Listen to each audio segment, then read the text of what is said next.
If you've hurt someone you care about and you're ready to make a change to stop behaviors that keep pushing the people you love away, go to healedbeing.com.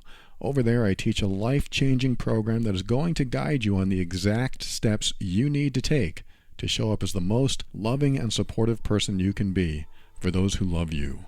healedbeing.com. Life presents the toughest challenges. Every day you are faced with decisions that test your ability to express who you really want to be in this world. We're told to keep saying affirmations and keep thinking positively, but what do you do when that stuff doesn't work? Welcome to the Overwhelmed Brain, where you'll learn to make decisions that are right for you so that you can create the life you want now.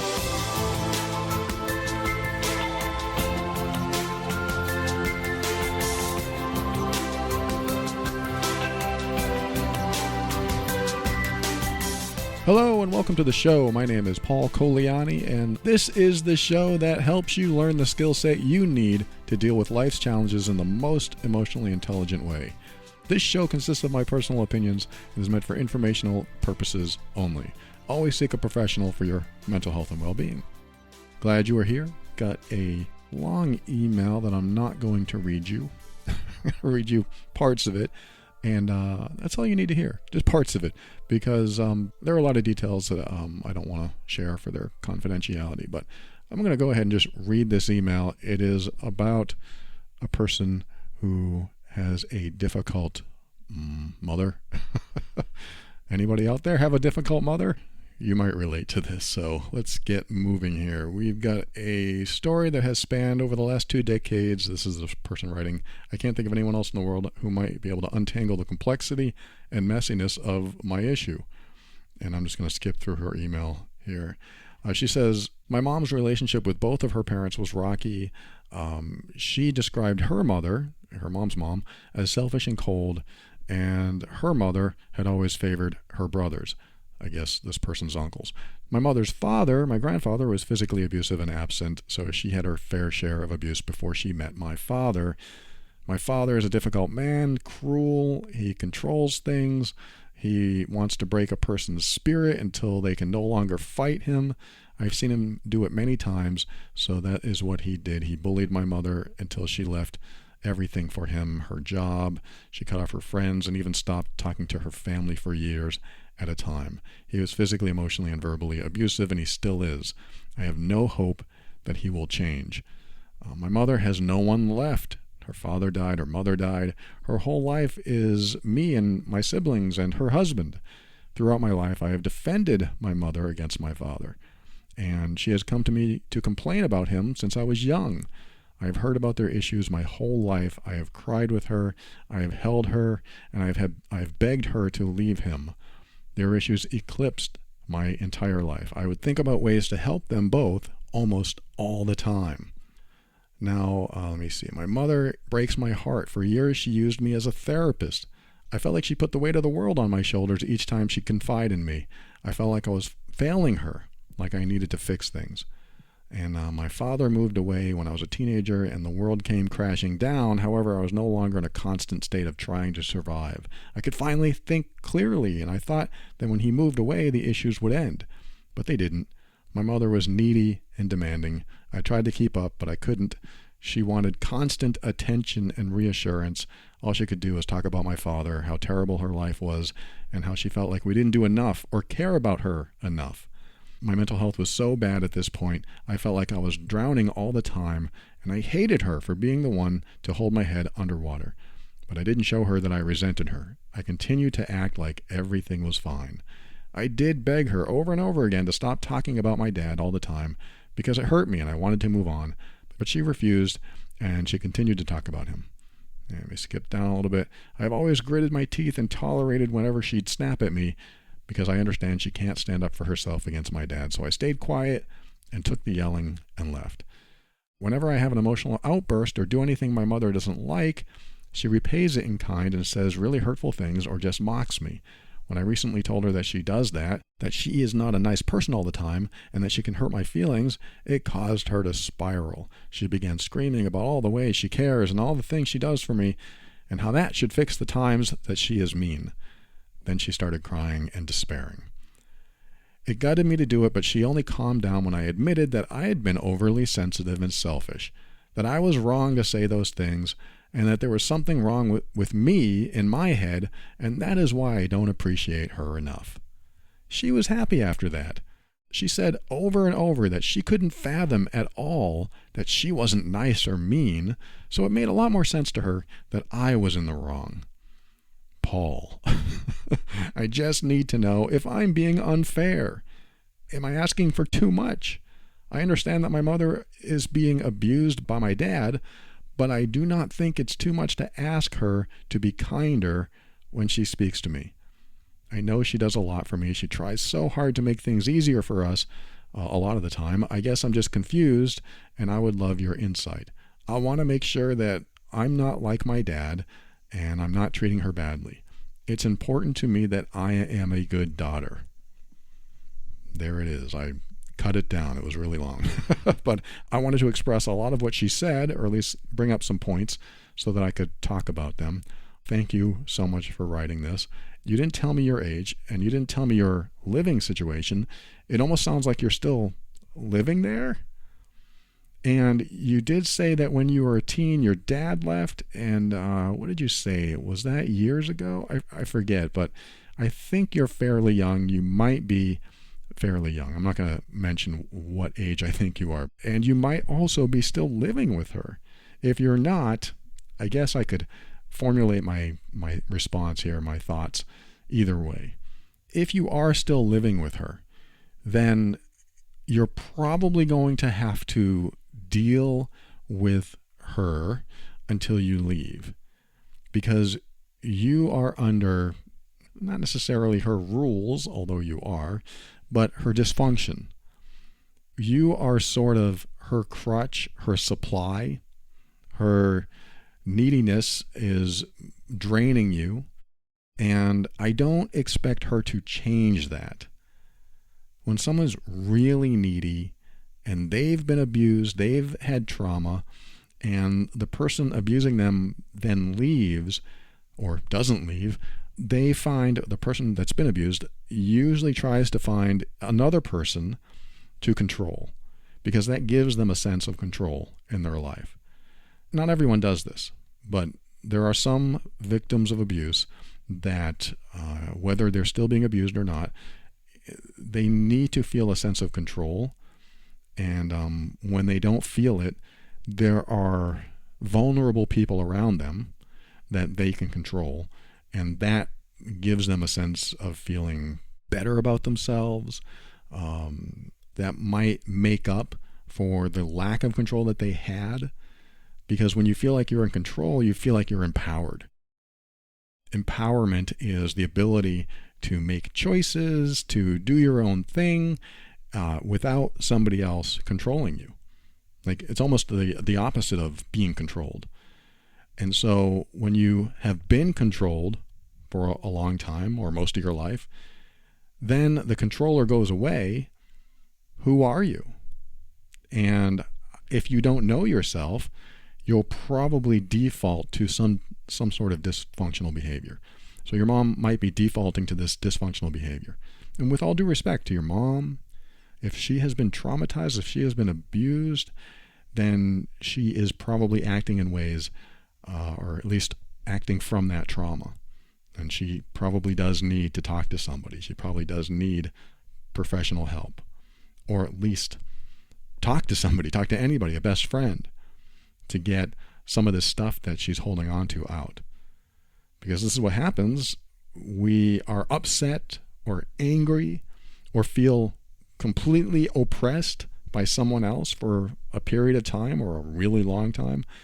And we hold that in, because if we take it out on them, we'll get abused. So we hold that in until we find someone vulnerable to take it out on.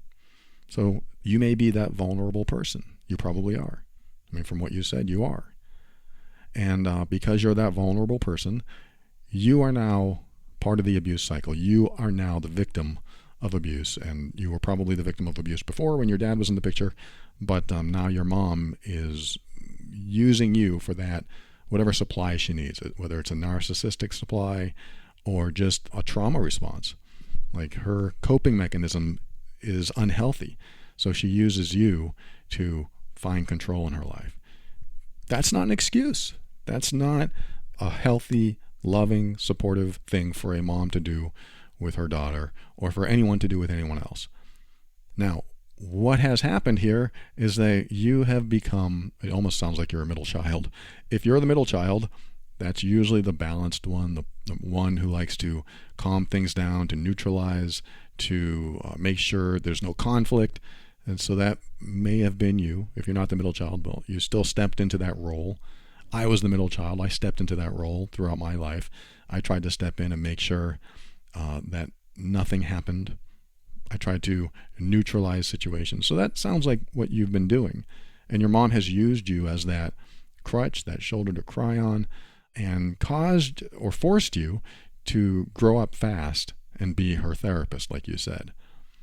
Now, that's highly dysfunctional because now you're not growing up as a child, you're growing up as a support system with only a few years of life on the planet, because you said when you were very young she started doing this, and you have no life experience outside the only few years that you've been alive inside your house. And maybe you went to school, but you haven't experienced relationships, you haven't experienced work, you haven't experienced anything outside being a child. So for someone, an adult, to rely on you for a support system puts a heck of a lot of weight and pressure on you. So you can't be an adult's support system. It's usually the other way around. Mommy, I hurt my thumb. Will you kiss it? This is what kids do. Kids need support. And it shouldn't be the other way around. So you're already at a disadvantage being the child that was your mom's support system. And that disadvantage, it can actually benefit you in life, but it definitely is a disadvantage to you when you're growing up, especially because now the family dynamic is switched around. So here you are in a dynamic that's switched around, and you are technically still, I didn't call you this before, but it sounds like you're the parent. And if you're the parent that has to nurture and care for the child, but the child is being, your mom is being hurtful, then what do you have to do? You have to tell the child, no, you can't do this. That's hurtful. I won't allow that. I won't accept that. And at one point you did. You said that one day, I don't think I read this, one day she was trying to come in the room while you were changing, and you said, no, don't come in here. And she said, I'm coming in. And you said, no, don't come in here. And it was highly elevated, and she came in anyway, and then you had a screaming match, and your boundaries were violated. She violated your boundaries. So now you have, if you were the proverbial mom that saw her child come in the room against her wishes, you would yell at your mom, which is your proverbial child, and say, you're not supposed to be in here, leave. And she didn't leave. So now you have a child that's in an adult body that is a conflict. And I know I'm sounding confusing here, but the point is, when a person acts like a child and needs you and cries to you and complains to you and wants you to hear everything and be traumatized by the person doing it, because not only is she complaining to you, but she's also being selfish and disempowering you, making you feel bad and making you feel like you're the problem. There's a whole lot going on here, and I could go on, but there's a lot of components to this abusive relationship. And that's what it is. It's an abusive relationship, and it's important that you understand that. And I'm going to talk about a couple things that you said here, I highlighted. One of them was, I begged her over and over to stop talking about my dad all the time because it hurt me and I wanted to move on, but she refused and she continued to talk about him. And so why does somebody continue doing something? That's my question to you. Why does someone continue doing something? You tell them to stop. Why do they continue doing it? What is the main reason someone will continue doing something that you don't want them to do? What is the main reason? I'm asking you. If you don't know, the main reason is accountability.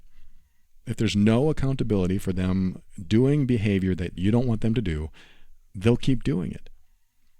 The problem is we think we are applying accountability when we really aren't. We have to know what is a loss to them. When you want to apply accountability to someone, you have to know what makes them feel like they're losing something.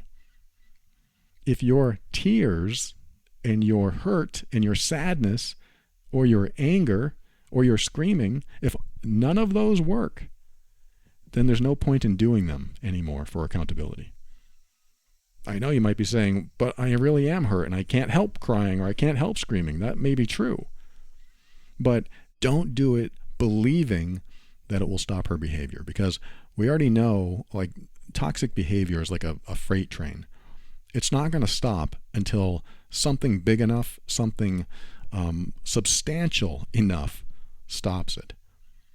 Emotionally abusive, toxic behavior continues to go down the track with tons of momentum and tons of weight behind it, because there's a whole history, unfortunately, of trauma in her past that she hasn't coped with yet, that she hasn't healed from yet.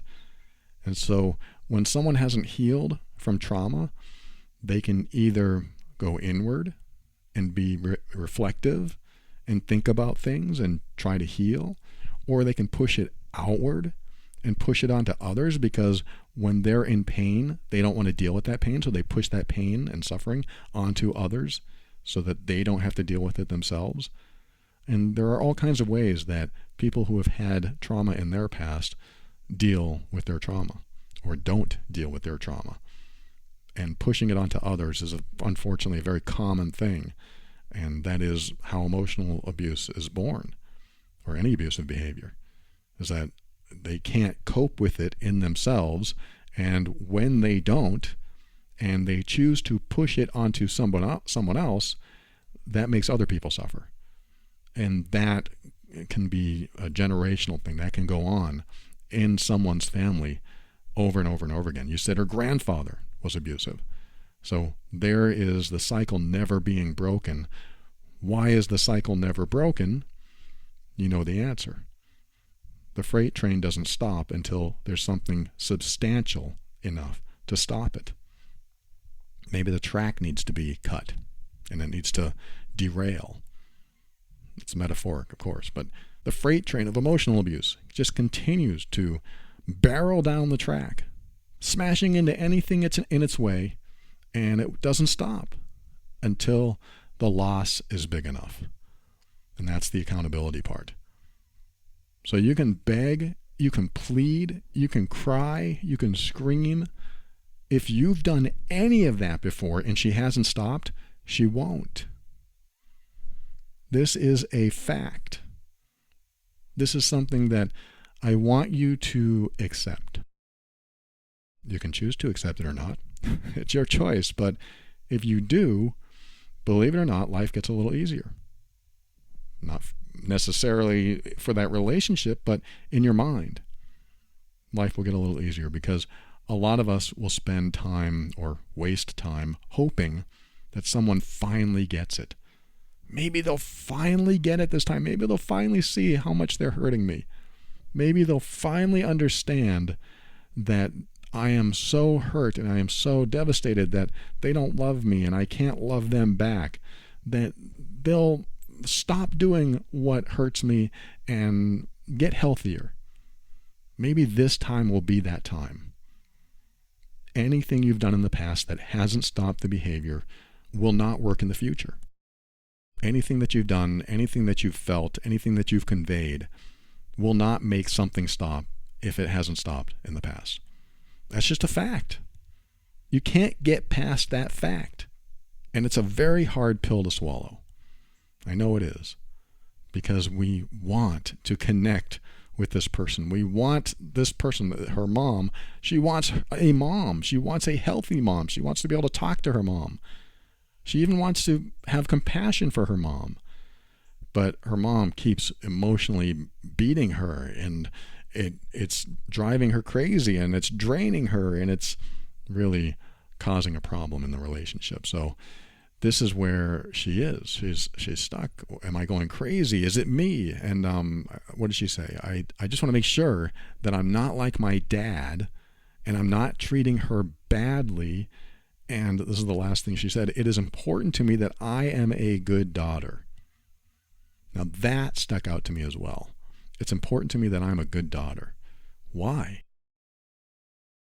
Why do you have to show up as a good daughter? Oh, that's a tough question. I mean, that's a dumb question. I mean, of course I want to be a good daughter. Well, wait a minute. Why wouldn't you want your mom to be a good mother? Well, Paul, I just said that. I just said that in so many words. I want her to be a good mother.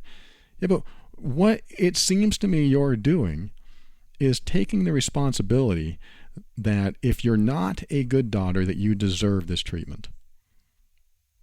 Paul, I didn't say that. I'm putting words in your mouth, and I apologize. I'm just trying to have a conversation with you when you're not here.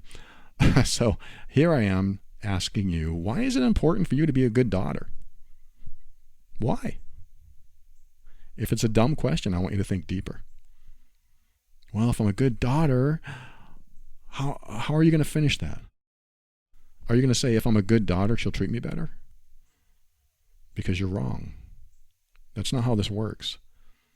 You have to have a healthy person in your life to be your mom, a healthy person to see you as a daughter no matter how good or bad you are, to see you that you are worthy and deserving of better treatment. You are worthy and deserving of love and kindness and compassion and support. You are worthy of being treated like the wonderful person you are. It's important to me that I am a good daughter. You know what? You're already there. If it's important to you, you're already a good daughter. You're already there. No bad daughter, no bad person says it's important that I'm good. It just doesn't work. Now, the person saying it's important that I'm good might have done bad things, might have hurt other people. Yeah, it's important to be a good person and do good behavior. But when you try to connect with someone who makes it so hard, and they try to blame you, and they never apologize, and they keep crushing you like that emotionally abusive freight train I was talking about, when you can't seem to connect with somebody at a deeper level, where there's actual familial love, where there's love between family members, when you're trying, that's great. And even if you don't try, it might still be good if that other person's toxic. And maybe that's part of this. Maybe you shouldn't try. Is that good advice? I don't know. Maybe trying is what drains you. Maybe when you try too hard, it drains you. Guess what you've been doing all your life? You've been trying. You've been trying to connect. You've been trying to meet her in the middle. You've been trying to help her understand how she's hurting you. She doesn't get it, and she won't get it. I hate to be so blunt with you, but I also love being so blunt with you, because I want you to understand that if you accept that, she will never get it, because she is who she is, and unless she has a major accident with a concussion that suddenly changes her brain chemistry, or she has some sort of epiphany or some sort of religious event where her whole life changes, she's not going to change. She is who she is. And so when we accept that a person is who they are, that means the rest of our interaction falls on us, because we know how they're going to show up. Hey, if I honor myself in front of them, they're going to try to dishonor me. If I want to enforce my personal boundaries, they're going to try to violate them. If I have values, they're going to crush them. Everything is more important to them than it is to me. So now I know that. Now I know that every interaction, they have a selfish reason.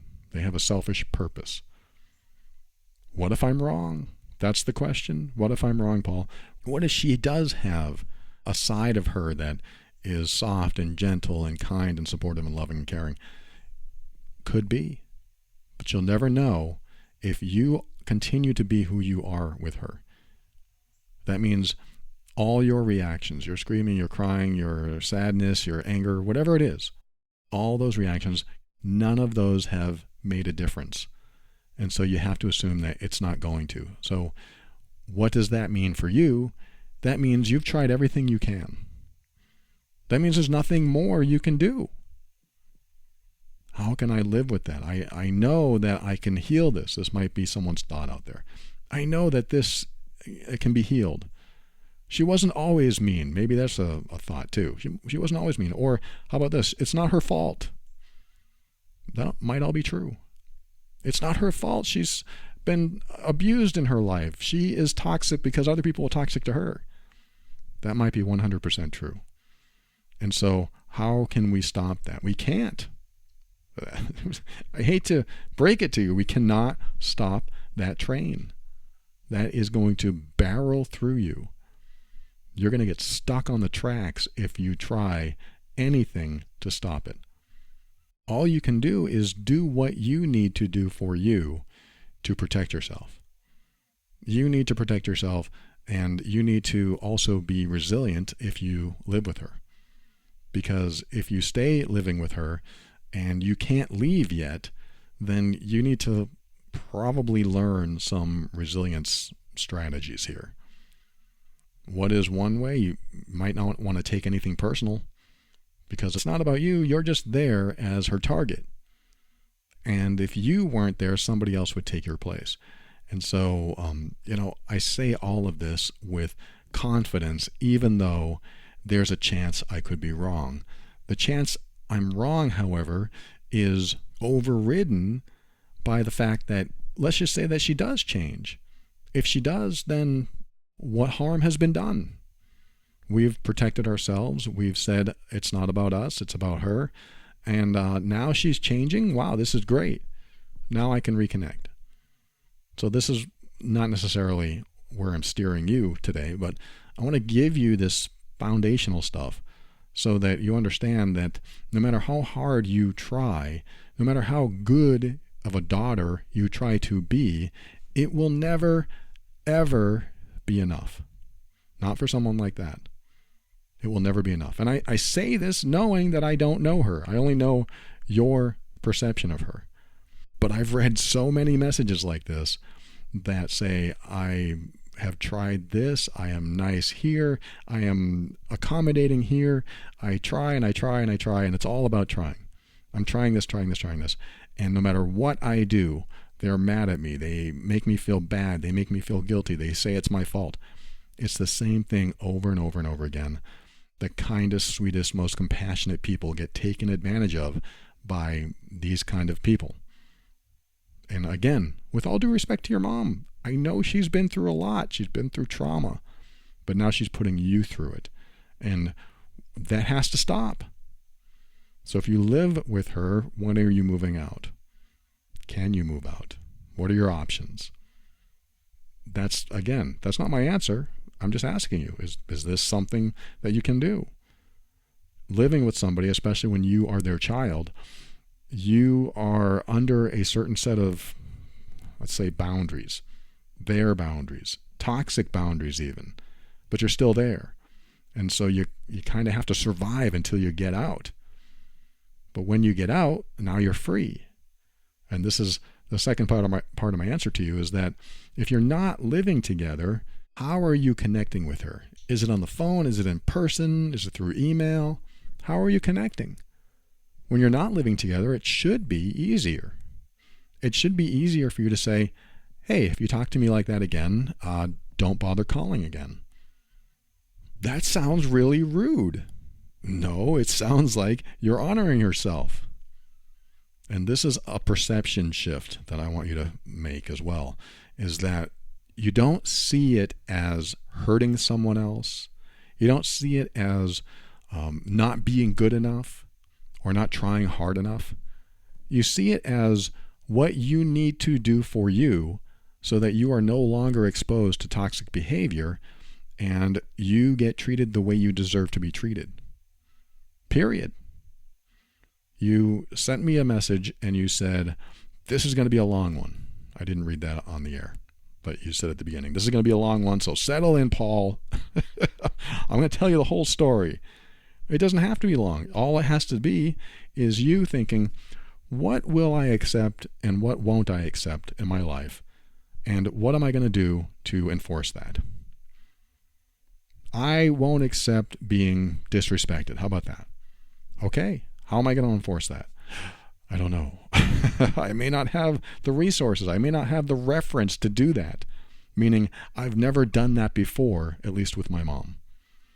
Well, this is where something might need to change in you so that you can provide that accountability. This isn't easy. I'm not saying that all you need to do is say, Mom, stop, or else. I would probably say that myself. But that's me.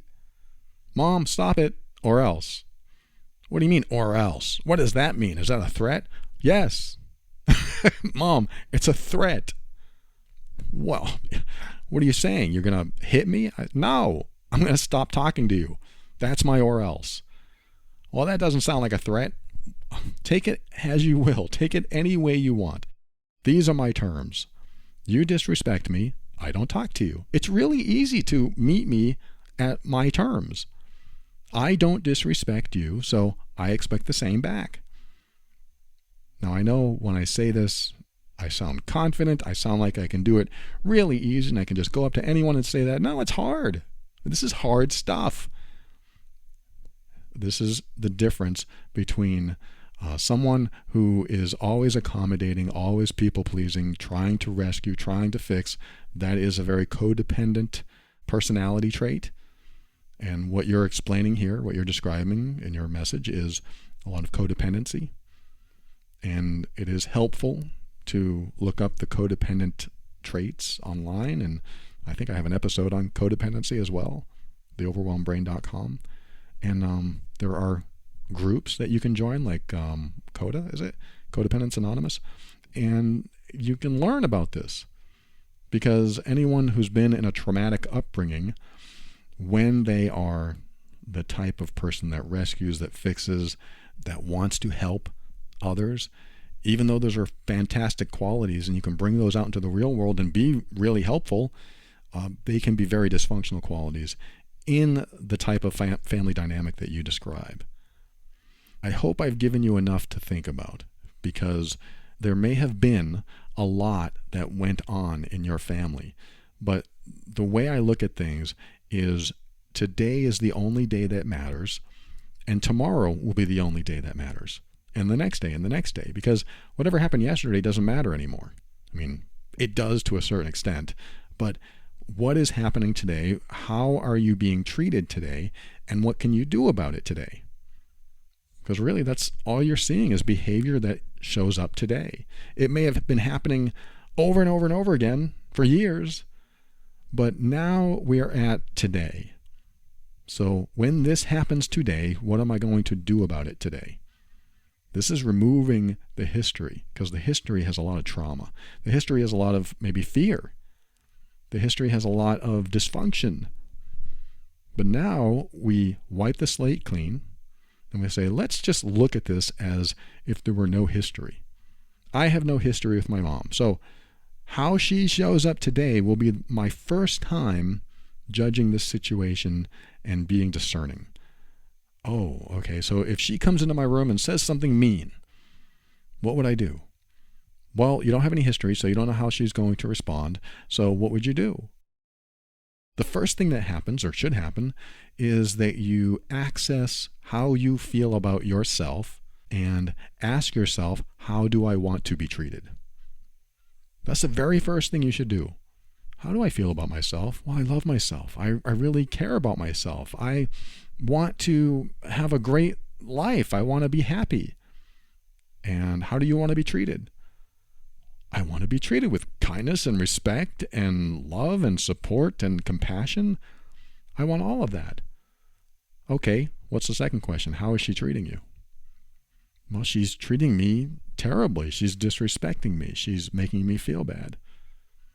Do you want to be treated like that? Of course not. What are you going to do about it? You might say, I can't do anything about it. You might be in that situation. That's why I asked if you live there or not. If you live there, you might not be able to do anything about it, because it might be difficult to continue living there if you say, I'm not going to talk to you anymore. If you continue disrespecting me, I'm not going to talk to you. Because what are you going to do? Now you have to go downstairs, and you can't discuss breakfast or lunch or dinner. You can't discuss if you can use the car. Again, this is if you live together. But if you don't live together, I'm not saying it's easier, but it is. It's easier to say, sorry, can't talk to you. Call me back when you feel like being respectful. Because I'm respectful to you and I expect the same back. But if you live together, it's a little challenging. So this is why I said, you can't take it personal, because that's who they are. They're never going to change. It's hard not to take personal because they're directing it at you. You are the target. What do? You ask yourself, how do I feel about myself? How do I want to be treated? Are they treating me this way, the way I want to be treated? Or how are they treating me? Will I accept it? If I accept it, guess what happens? If you are okay with it, something that you said that was very telling, you said, guess what? I'm oversensitive, Mom. And you're right, I was selfish. It was a wrong thing for me to say. And there's something wrong with me. It's in my head. And I don't appreciate you enough. That's where you went. And because you went there, this further tells her that it's okay to be who she is and do what she does. I'm not saying that you caused her to do that. She's doing that on her own. But what you said by admitting all this stuff lets her know that it's okay to continue being who she is. And again, I'm not putting you down for that. I'm not blaming you for that. What I'm telling you is that if you live together, you might have to play that game. I mean, let's just go there for a second. You might have to play that game for a little while. You're right, it's me. Sorry. Until you get away. You might have to play the game so that the tension and the stress and all this toxicity decreases. As it decreases, life gets a little bit easier. She's a little bit easier to handle. And that can help you get through it. But don't blame yourself for her behavior. Don't think that you're not good enough. Don't think that you're not anything enough, because you're plenty. You have done a lot, or you have tolerated a lot. And the roles have been reversed. She has been using you as her shoulder to cry on, which I'm not saying is always a bad thing. Sometimes, family member relies on each other and supports each other. But you were a child when all this started, so where was your childhood? Your childhood was taking care of your mom, and sometimes we have to do that, but in such a toxic, abusive situation, that can cause much dysfunction in the family, and that's what's happened here. So now you have my input. I don't know if it's brilliant. It may just be slightly helpful, or maybe you got something from it. But I will say this, if you are living together, then if you know that the situation isn't going to change, what are your options? When are you leaving? Can you leave? And I guess I should answer the question, what if I can't leave? If you can't leave, then you might have to be in a position where you honor yourself anyway. I mean, I'm trying to put myself in your shoes. If I couldn't leave, then I would probably just honor myself anyway, and I would do it, and this is my philosophy, I would do it with love and respect for them. So what I'm saying is I honor myself with love for them. That's how I operate. That means if I'm in my room and she comes in and she starts disrespecting me and putting me down and bullying me, I would have to say, look, I don't want to be bullied. Please stop that. And if she said, I'm not bullying you, you're just being overly sensitive, I would probably say something like, well, that may be true, but it still feels like bullying and it hurts. Will you please stop? That's where I go. And I talk about this kind of stuff over at loveandabuse.com. If you are in any type of toxic relationship, loveandabuse.com is where I talk about how to deal with these types of situations. So you may get a lot from that show as well if you haven't heard it already. And I recommend you go there. But, when I put myself in your shoes, I think if I can't leave, if I have no choice, I'm either going to make it easier on myself by placating and just saying, oh, it's probably my fault, sorry. I might do that. I might play that game. Or if I knew I wasn't going to be able to leave, I might just have to start showing them that, hey, this is who I am. If you don't like it, it's your problem, not mine.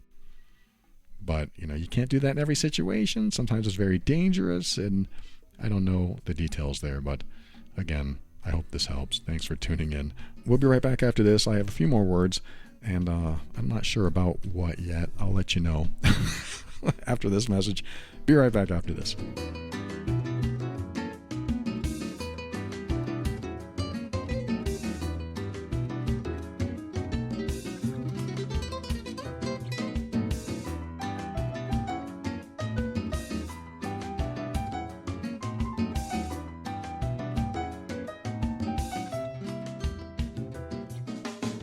One of the sponsors on today's episode is Fisher Wallace Labs. Now, this is cool. Fisher Wallace Labs creates a device made specifically for the treatment of insomnia, anxiety, and depression. And I'm already starting to feel really good about what Fisher Wallace calls a brain stimulation device. This is a wearable device that has been cleared by the FDA for the specific treatment of depression, anxiety, and insomnia, and is already being prescribed by over 14,000 doctors and providers. The majority of people who use it experience relief within only 2 weeks without side effects. It's even safe to use in combination with medication. And of course, we know that not every medical treatment works for everyone, so this is why Fisher Wallace has a 100% satisfaction guarantee. That means you can use it for 30 days, and if it's not a game changer for you, you can return it for a full refund. Go to fisherwallace.com/overwhelmed brain. That's 2 words, Fisher Wallace, Fisher, Wallace, WALLACE.com/overwhelmed brain, and use the coupon code BRAIN to save 10% on your own brain stimulation device today. And do you need Indeed? When I told my girlfriend that I am going to be talking about Indeed on this episode, she said, I love Indeed. She did love it. She said, I've used Indeed, and a lot of other people have too. And if you don't know what Indeed is a hiring platform where you can attract, interview, and hire all in one place. You don't have to spend hours on multiple job sites searching for candidates with the right skills, because Indeed's a powerful hiring partner that can help you do it all. And Indeed does all the hard work for you. This is what my girlfriend loved. When you pay to post a job, Instant Match shows you candidates whose resumes on Indeed fit your description immediately after you post so that you can hire faster. People are still having trouble finding employees, and it shouldn't be that hard. Indeed's the only job site where everything's done for you, like I said, and you only pay for the applications that meet your must-have requirements. So if you're looking to hire, there's a reason more than 3 million businesses worldwide use Indeed to hire great talent fast. And you can start hiring now with a $75 sponsored job credit to upgrade your job post at Indeed.com/TOB, like the overwhelmed brain, TOB. Offer is good for a limited time, so claim your $75 credit now at Indeed.com/TOB. Terms and conditions apply, and if you need to hire, you need Indeed. Indeed.com/TOB.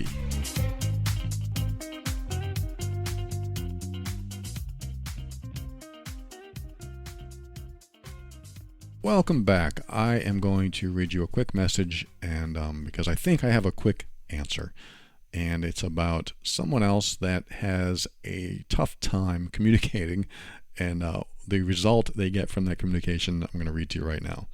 This person wrote, how do I get over the hurt I feel from the hurtful things that a relative said to me?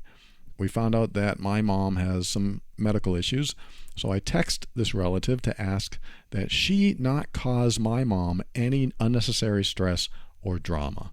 She immediately got upset and said nasty things to me. I didn't say anything that wasn't true, and I didn't say anything mean or nasty or call her names like she did to me. I have relatives that have always caused drama and stress, and I've always tried to stay out of their drama, and I don't have any relationship with one of my relatives because of that. I couldn't hold my tongue when it came to my mom and her health, and I have not spoken to them in a year, and I feel like I don't want them in my life. I feel like my younger sister has chosen a side, and I feel hurt, but I also don't want toxic people in my life. I miss my relationship with my younger sister, but she has excluded me from many birthday parties, etc. I don't feel like I did anything wrong. How do I get over this feeling of hurt and move on? Thanks for sharing that. That is a great question. And I'm going to highlight something that you said, and I'm going to ask you how you feel about it. In fact, let me restate this to you. So the person who wrote this, I'm going to say this to you, and I want to ask you how you feel. Okay, so my girlfriend just got out of the hospital. She's coming home. I'm just letting you know that she is very sensitive right now, so I don't need you causing any stress or bringing any drama into her life. Do you understand that? Okay, that's what I said. I don't want you bringing any stress or drama into her life. Does that make sense? So this is me asking you. I'm restating it toward you. Now, you might be a direct person. You might say, yeah, that makes perfect sense. I would never do that to your girlfriend. Of course. No problem, Paul. But somebody else might say, what are you saying? Are you saying that I can't be trusted? Are you saying that I'm a dramatic person, that I'm just going to go over there and start flipping out on your girlfriend? What's your problem? I mean, of course I'm not going to do that. I'm an adult. I know how to handle myself. Why are you telling me this? Have I been this way with her when she's been hospitalized before? I mean, where is this coming from? Two different perspectives, two different reactions. And why did your relative act this way? Now, you may have read what I was saying in my response to you just now. You may have read that maybe she took it that way. I'm sure she did. I'm sure she did. In fact, drama is very likely a trigger word. Maybe you've said drama to her before, and maybe now that you use that word again, it reminds her of that time when you said you're so dramatic, or you always bring drama, or maybe she overheard you say that about her one day, or maybe she picked it up from your sister or whatever. But especially you did say your younger sister. So maybe your younger sister said that you said that she was always dramatic. Whatever. It could be anything. But I'm pretty sure what happened here is that this relative of yours is probably offended, is probably upset that you think that she would just mess everything up. And you might say to me, but Paul, I was nice about it. I said that I just don't want any stress or drama in my mom's life. But let me say this automatically implies that the person you're telling will bring it. So this is probably what happened. She probably thought that you couldn't trust her not to bring it. And maybe you can't. Maybe you know it will happen. But what ends up happening is that when people don't feel trusted, they get offended. Well, some people. When they don't feel trusted, they get offended. You don't trust me to do that. You haven't even given me a chance. See, this is where I'm going. I'm trying to be the relative that you said this to. You didn't even give me a chance to be comfortable and peaceful and nice to her. You just thought I was going to bring the drama, so I'm already accused before I do anything. So this pre-accusation exists, and I'm supposed to be okay with it. So it's very possible that she took it that way.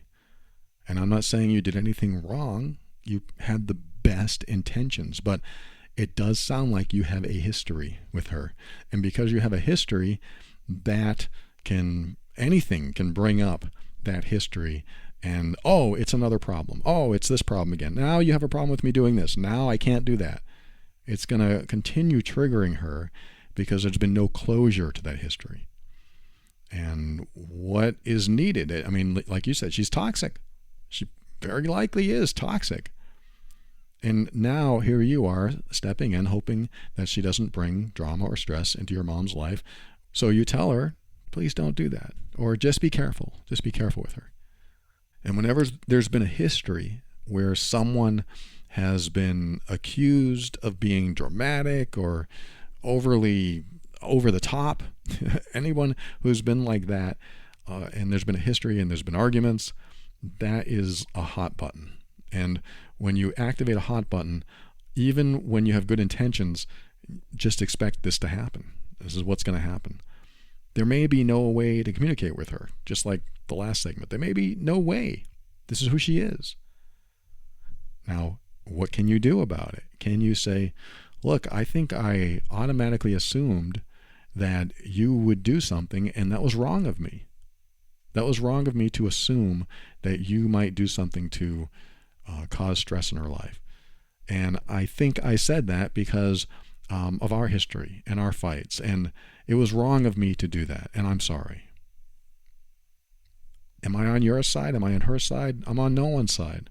I'm looking at this from a point of view that if you want to heal things, one person has to move first, and I'm pretty sure it's not going to be her. If you want to heal things, if you want to reconcile. So somebody has to move first, and sometimes it's the person that shouldn't move first, technically, because they didn't do anything wrong, but sometimes you do that. Sometimes you say, I'm going to be the bigger woman, man, person, and I'm going to do it. Because, it's more important to me to salvage this relationship. It's more important to me to have a relationship than not. But you didn't say that. You said, maybe I just want to keep this person out of my life. That may be the case too. Should you apologize? Do you feel like you should? If you meant no ill will, but it was taken that way, do you apologize then? There's a scruple. Do you apologize if you meant no ill will, but it was taken that way?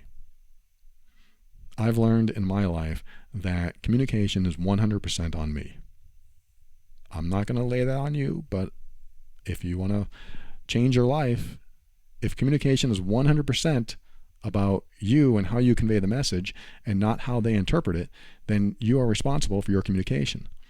That means if you say, hey, you're a great person, and they say, why are you being so sarcastic? You can say, oh, I didn't mean to be sarcastic. And they say, yes, you did, because that's how you are. And then they walk away mad. We can look at them and say, wow, they didn't understand what I said at all. They took it wrong. And then we might want to blame them and say they interpreted it wrong. They took what I said wrong. But what happens when we take responsibility for our communication? We start to think about what we've said in the past, how we've talked to them in the past, if there's been upset in the past that has no closure, or even if it had closure, is it still a hot button? Is it still a trigger? Because if we take responsibility for our communication, then we think about how our message comes across or how it may come across. And then we say, wow, if I say that's a great, that person's great, they might take it the wrong way because in the past I was sarcastic. And so I am responsible. I'm 100% responsible for the way my message is communicated. You may not like that idea. And I understand. And I'm not telling you should do it this way. I'm just saying this is the way I do it. And it has helped me tremendously to take 100% responsibility for my communication and the way it's conveyed. That way, when somebody writes to me and says, what you told that person was abusive, I can review what I said, and I can think about how I've said it, and I can wonder if I could have said it differently. And I usually find that they didn't hear the whole thing or they took it out of context, and then I understand that it could be misinterpreted. And then I might even say they misinterpreted it. Here's the whole message. And then at that point, I might say, well, maybe communication is at least 90% me and 10% them. But in that case, sometimes there are people that are going to misinterpret or misunderstand, and there's nothing we can do about it. All we can do is show up as congruent and consistent and honest in integrity and hope that people understand our message, but also The philosophy I use is, yes, I am responsible for the message I put out there. Here it is. And if somebody chooses to say that's wrong, or they misunderstand it, or they call it sarcastic when I wasn't being sarcastic, and they walk away, the communication is still my responsibility, but their choice not to listen is theirs. So I still am responsible for how I communicate my message, but if they choose not to listen, that's their choice. So it wasn't really my message. It wasn't the way I communicated. It was their choice not to listen, or not to listen anymore. Because when you have somebody that says, what did you mean? Or what did you mean by that? Then we have a conversation. But if they're just walking out of the conversation, then my philosophy doesn't necessarily apply because they're choosing not to listen anymore. So coming back to what you said, I believe that it was probably a trigger, and you probably have a history. And because of that history, or I think you did say you have a history, and because of that history, that no matter how you said it, she's going to jump right into feeling not trusted. It was offensive to her. And because it was offensive to her, she got angry because she felt like whatever, her dignity was on the line, her integrity, I don't know. And she may be absolutely toxic, like you said. You said that you miss your relationship with your younger sister, but she has excluded you from parties, birthday parties and stuff. And you said, I don't feel like I did anything wrong. How do I get over feeling hurt? And this is your main question. How do I get over feeling hurt and move on? Well, if I were in your shoes, I would probably, and you don't have to do this, I would probably reach out to the person I offended and say, I probably didn't come across the way I should have. I probably said something that I shouldn't have said. I might even say, I said this and I was wrong. I shouldn't have said that, and I'm sorry. They may not take the apology, and that's fine. They may still be angry with me, and that's fine. They may call me a bunch of names, and that's perfectly fine, because what I've done is I've taken the ball out of my court and passed it to them.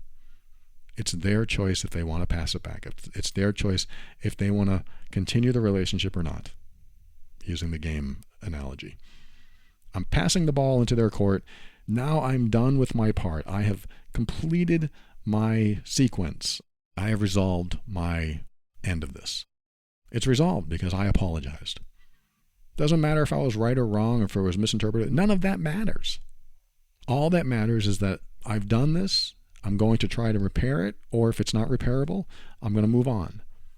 And she can do whatever she wants to do with it. But I've done my part. If she wants to hold on to anger, that's on her, because I've done my part. So you asked, how do I get over feeling hurt? This is how I do it. I apologize even if I'm not necessarily in the wrong, unless it's something awful. I mean, if there was something that somebody did that was completely terrible and I was just so offended and hurt by it, I might have to move on, not apologize to them and move on because they were just awful. And maybe you feel that way. And in those cases, this is where I go. And I have episodes on forgiveness, which I think are important. I think it's important to understand if we should forgive and move on, or if we should apologize and move on, or what should we do? My perspective is when there's been a wrong that I either have to be forgiving or apologize or whatever, I always look at how I showed up back then, and I realize that I might have some regret or anger toward myself. What that means is that we can carry hurt around because we are upset at ourselves in some way. And when we are upset at ourselves, whether we know it or not consciously, it is helpful to say, you know what, I'm going to forgive myself. I'm going to forgive myself for how I showed up back then, even if I don't think it's my fault, because there might be some residual over that. So this is how else I might get over hurt, is that I look at how I showed up back then, and I actually say I forgive myself a break for how I showed up back then. So the other person's not even involved. I want to give myself a break, and I include forgiveness in that. I forgive myself a break because I need to forgive myself in case I have any anger or hurt that I'm holding on to. because I might have felt like I could have done better. Even if it's not conscious, like I said, sometimes you hold on to things because you think that could have gone better and maybe I could have done something different. All right, I forgive myself. I give myself a break. I forgive myself a break. However you want to say it. And when I do that, that allows me to let it go. It allows me to move on from it because now I'm taking care of any residual that's inside of me. You may never, ever be able to change her thoughts or her mind or her emotions, but you can certainly apologize. You can even say, I'm so sorry how that went down. You know, I think I could have conveyed it a lot better, or maybe I shouldn't have said anything at all. You may not even have to say, I shouldn't have said X, Y, Z. You could say, maybe I shouldn't have said anything at all, and I'm so sorry. You pass the ball into their court. And don't wait for anything back. Don't wait for them to say, I accept your apology, or it's okay. Just pass the ball and say, I'm sorry, I understand. And, I understand that if you're angry with me and you never want to talk to me again, but I just wanted to let you know I've thought about it and I truly feel bad and I'm sorry. And then move on. Just put the ball in her court and then you move on. And then you're good. And then if there's any residual inside you, you know what? I forgive myself. I give myself a break for how I showed up back then, just in case that's in there. And I love you, self. I love you, Paul. I love you. Whatever your name is who wrote, I love myself. or at least show love toward myself. I support myself. I help myself understand that it's okay. You messed up maybe, or maybe you didn't. But even if it's in there, you just say, I love you and it's okay. Sometimes you need to hear that. Hope this helps. Thanks for tuning in. I appreciate you. We'll be right back with my thank yous and my goodbyes right after this.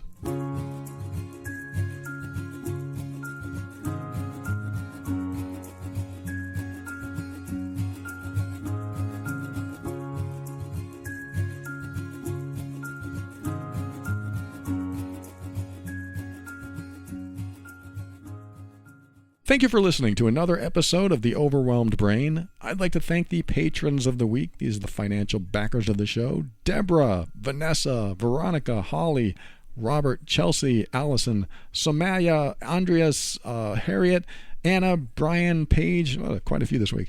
All wonderful to see you, see your names. I love reading new names every week. These are the monthly backers of the show. They support the show financially. Very, very grateful for all of you. And Mary is a person who decided to donate. In fact, I think she set up a monthly donation. So Mary, wow, thank you so much. All of you, you are very generous. Thank you, all of you. Thank you, patrons. Anyone who supports the show, I appreciate you. If you find value in the show like these people did, head over to moretob.com and you have options to give back. Totally optional, not telling you to do it. It's there if you want to. Love you guys. And if you want a show on how to deal with difficult relationships, visit loveandabuse.com. And if you know you're the difficult one in the relationship, head over to healedbeing.com. Two programs I run. One's a podcast, loveandabuse.com, and the other one is a robust, life-changing program called healedbeing.com. If you're the difficult one in the relationship, maybe you don't want to do that anymore. Maybe you want to change that about yourself. First 4 lessons are free. Don't need a credit card. Check it out if you need something like that. And finally, thanks to Kevin McLeod of Incompetech.com for some of the music transitions in The Overwhelmed Brain. And for my final words, I was thinking about the first segment and how that person has to deal with her mom, and her mom's so abusive and hurtful and intimidating or whatever. And it reminded me of somebody else that I just spoke with today about her mom. Like all these moms out there. Remember I asked who has a toxic mom? Who has a toxic mom out there? A lot of people do. And one of the things that I told this person today was that these kind of people, the kind of hurtful, abusive people that don't seem to be considerate of your feelings, that don't seem to care how you feel, they have a very selfish program running in them. They are very selfishly motivated, and they are often driven by the question, how does this serve me? This happens in antisocial personality disorder, this happens in narcissism, and this happens in other emotionally abusive people that are just driven by selfish desires and also, like I said earlier, poor coping mechanisms. I can't cope with this, so I need to cope with it in some other way. How am I going to do it? I'm going to push my pain and my hurt and my suffering onto you. And I don't care how you feel as long as I don't feel it. That's something I talk about in the Healed Being program a lot, actually, is that we push what we don't want to deal with when we don't have healthy coping mechanisms. We push what we don't want to deal with onto others. If we don't have to deal with it, then our life's easier. And that's very selfish, because if other people are hurt, it's pretty much the definition of selfishness. You're doing things regardless of other people's feelings. You're inconsiderate, and you don't care enough to stop. Even if you see them hurting, you don't care, or you don't care enough, because they're hurting and you're not stopping. So there must be some selfish program running inside of you. So this is what I talked about with the person today. I said, these people walk around thinking, how does this serve me? Or at least certain people. I'm not saying everyone does this, but certain people walk around asking the question, not specifically, but they'll want to know how it serves them. And if it doesn't serve them, or if it doesn't serve me, how do I twist it so it does serve me? How can I twist this situation so it serves me? Because it has to serve me in order for me to be involved with it.